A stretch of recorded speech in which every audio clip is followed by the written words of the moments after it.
250 টাকা 300 টাকা তুলতে গেলে আমাকে 11 থেকে 12 ঘন্টা কাজ করতে হয়। ব্যাগ দিয়েছে, ব্যাগটাও আমাদের টাকাই কেনা। ইএসআই পিএফও দেয় না, উল্টে আমাদের থেকে আমাদেরই ইন্স্যুরেন্স নেয়। গিগ ওয়ার্কারদের কোনো উন্নতি হচ্ছে না। কোম্পানি দিনে দিন বড় হয়ে যাচ্ছে আর আমরা সেখানেই থেকে যাচ্ছি।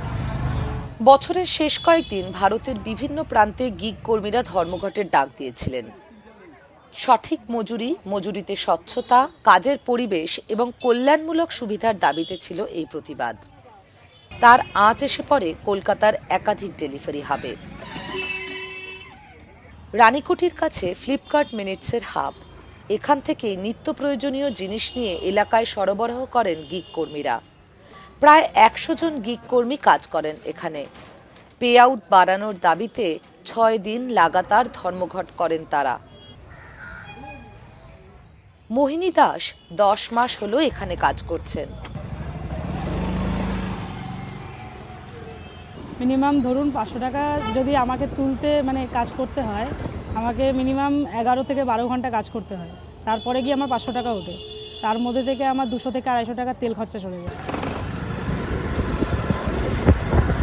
কি বলবো, 250 টাকা 300 টাকা তুলতে গেলে আমাকে 11 থেকে 12 ঘন্টা কাজ করতে হয়। একটা অর্ডারে আমরা ধরুন 1 কিলোমিটার অর্ডারে গেলাম, 1 কিলোমিটার যাওয়া 1 কিলোমিটার আসা, তো ওটা মিলিয়ে টোটাল আমরা হয়তো 20 টাকা 22 টাকা এরকম পাই।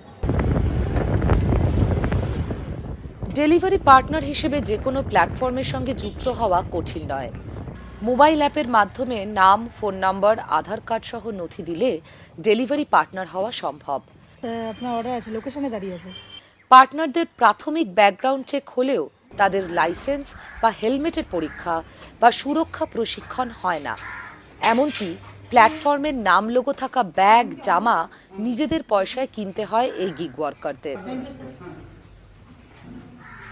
এই যে ব্যাগ দিয়েছে, ব্যাগটাও আমাদের টাকাই কেনা, আমাদের নিজেদের টাকায় কেনা।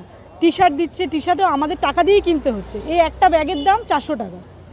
একটা টি শার্ট দেয়, দুটো টি শার্ট দেয় 400 টাকা, 800 টাকা 1200 টাকা ওরা এমনিই কেটে নিচ্ছে।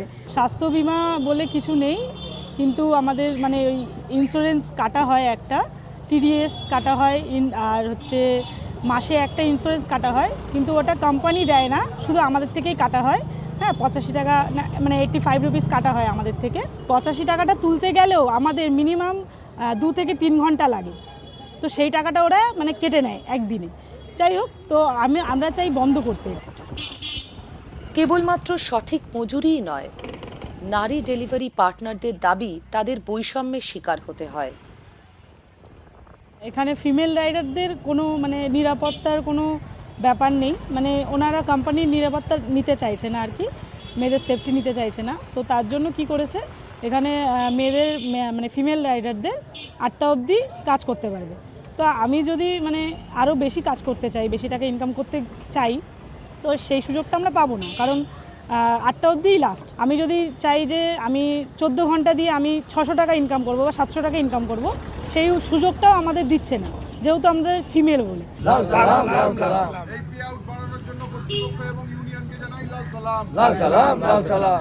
ধর্মঘটের ফলে উৎসবের মরশুমে খানিকটা পে আউট বা মজুরি বাড়লেও নিশ্চিত নিরাপত্তা এখনো অধরা।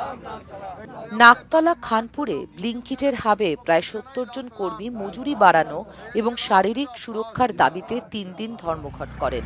কর্তৃপক্ষ পরে পে আউট বাড়ায় এবং সুরক্ষার মৌখিক প্রতিশ্রুতি দিলে ধর্মঘট উঠে যায়। তবে গিগ কর্মীদের লিখিত কন্ট্রাক্ট না থাকার কারণে লিখিত প্রতিশ্রুতিও নেই। ডিডব্লিউ কর্তৃপক্ষের সঙ্গে কথা বলতে চাইলেও তারা রাজি হননি। এই ক্ষেত্রে মৌখিক প্রতিশ্রুতির বাইরে আদতে ওয়ার্কারদের বা ইউনিয়নের কিছু করার নেই। তার কারণ, যেহেতু কোনো কন্ট্রাক্ট নেই, এমনিতেই কোনো লেখাপড়া নেই, পে আউট স্ট্রাকচার কী হবে, কী ধরনের সুযোগ সুবিধে পাবে, এইটা বিষয়ে কোনো ধরনের কোনো লেখাপড়ার হিসাব যে নেই। এখানে কোম্পানির মুনাফা ছাড়া তারা এখানে আর কিচ্ছু নেই, সে ম্যাক্সিমাম মুনাফা এখান থেকে এনজয় করছে।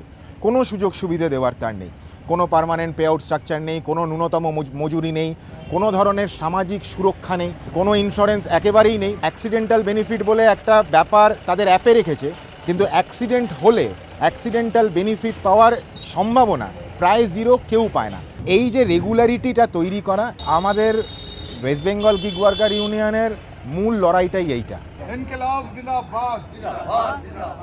ডিসেম্বর 31-এ গিগ শ্রমিকদের ধর্মঘটের পরে জোম্যাটো ব্লিঙ্কিটের সিইও দীপিন্দর কোয়েল সমাজ মাধ্যমে জানান, বর্ষবরণে তাদের রেকর্ড অর্ডার এসেছে এবং ধর্মঘটে না যাওয়া পার্টনাররা তা ডেলিভার করেছেন। ধর্মঘট সমর্থকদের তিনি দুষ্কৃতী তকমা দেওয়ায় সমালোচনার সম্মুখীন হয়েছেন।